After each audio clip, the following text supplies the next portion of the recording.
A whole can be split into 100 equal parts, and parts of the whole can be represented by equivalent fractions, decimals, and percents. For example, the shaded bar represents one whole cheese stick. The whole bar can be split into 100 equal parts, where one of the equal parts is 1 divided by 100, or 1/100th of the whole cheese stick. Written as a decimal, one of the equal parts is 0.01, or 1/100th of the whole cheese stick.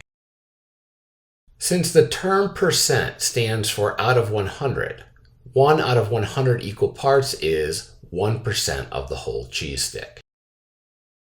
So, 1 over 100, 0.01, and 1% are equivalent ways to represent 1 out of 100 equal parts. This equivalence can be extended to represent more equal parts. For example, 8 of the 100 equal parts represents 8 over 100, 0.08, and 8% of a whole cheese stick. 72 of the 100 equal parts represent 72 over 100, 0.72, and 72% of the whole cheese stick. Note, these equivalent relationships can also be represented by other shapes. In this example, a batch of brownies is baked in a square-shaped pan. If the whole pan of brownies is split into 10 equal parts vertically and 10 equal parts horizontally, the pan of brownies is split into 100 equal parts.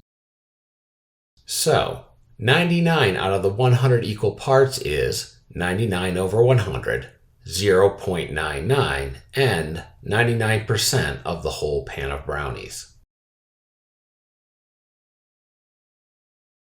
Benchmark fractions, halves, fourths, fifths, and tenths have benchmark decimal and percent equivalents.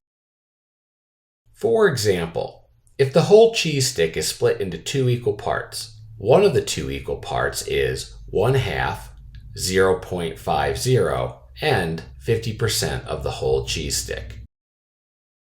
Notice that if each half is split in half, the cheese stick is split into 4 equal parts. In this case, the splits on the bar can be labeled with multiples of 1/4, 0.25, and 25%.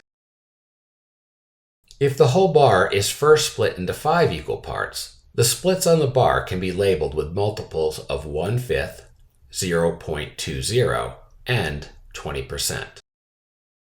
Notice that if each fifth is split in half, the cheese stick is split into 10 equal parts. In this case, the splits on the bar can be labeled with multiples of 1/10, 0.10, and 10%.